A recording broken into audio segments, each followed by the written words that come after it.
So by now, many of you have seen the articles from Jason Schreier and the I believe it was the Ori developer. If I'm wrong, let me know in the comments section below, but it was some developer that said, eventually, multi-platform is the way to go, especially with Sony. Most of their games are going to PC. Day and date is probably a reality. So at that point, are there really console exclusive games? And I would say yes, because they're only available on a console. If you want to be a PC gamer, you buy a PC, you play those games. But for most people who are console gamers, if a game is available on the PlayStation and it isn't available on the Xbox, that's an exclusive. PC is not in their wheelhouse. But there seems to be a suggestion from these people that eventually multi-platform means not just PC, but also on other systems as well. And I started to think about, what is the main reason that most people buy a PlayStation 5? And when you look at the sales split between third-party games, a lot of times you'll see people say, this game sold 65 to 75% on the PlayStation, the rest was the Switch, and then the Xbox was sort of at the bottom. And they use that as a metric for success of the PlayStation.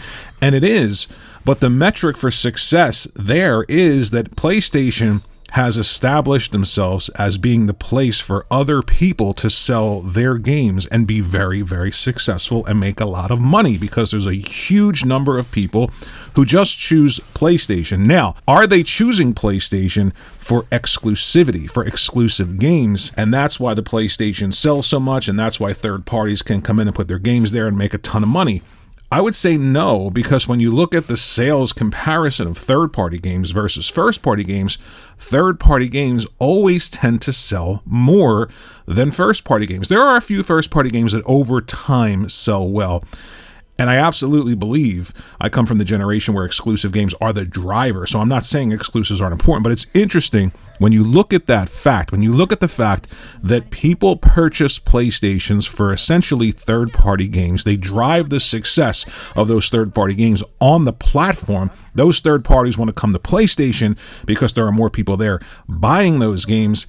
So at the end of the day, would an exclusive game like Knack 2 going to the Xbox, or Sackboy, or the God of War trilogy, would that really damage PlayStation to the point where people would just stop choosing PlayStations? And if I had to bet, I would say no, it probably wouldn't, because people are just choosing PlayStation. Even in the face of no first-party games, they're buying third-party games. Look at the PlayStation 5 Pro.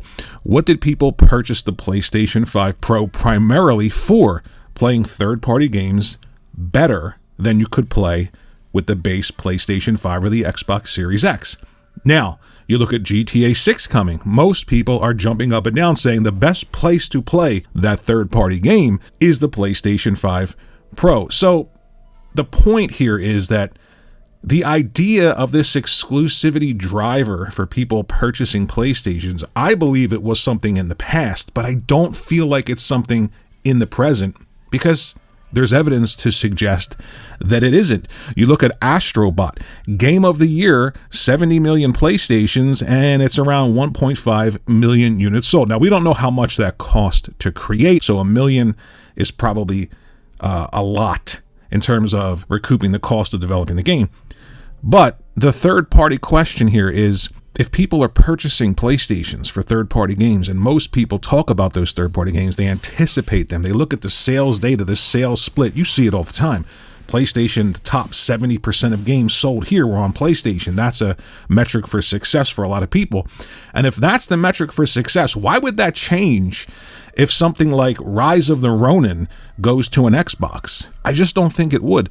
I think people would still purchase PlayStations for those exclusive games, even though they're on other systems. Look at it this way. How many third-party games do you associate with PlayStation? Probably a lot. Metal Gear Solid, Silent Hill, Resident Evil, most of the stuff from Capcom. All of those games primarily drove PlayStation. PlayStation 1, PlayStation 2, PlayStation 3. People just associate Tomb Raider with PlayStation. Would that change? All of those games that they associate with PlayStation are third-party games, and yet they still buy PlayStations to play those games as if they're exclusives because of that association. So I don't feel like that versus an exclusive game like Rise of the Ronin or Knack or Knack 2 or Sackboy going to another system would change anything for PlayStation. Why would it? If the association of games being third party as first party is already there. Take a look at Astrobot. Again, game of the year. Most of the little bots that you rescue in Astrobot that look like other characters from other games, primarily 99% of them are third-party characters from third-party games that you and I associate with PlayStation. They're not exclusives, and yet the driver, the mentality, the perception is those characters, those games, PlayStation.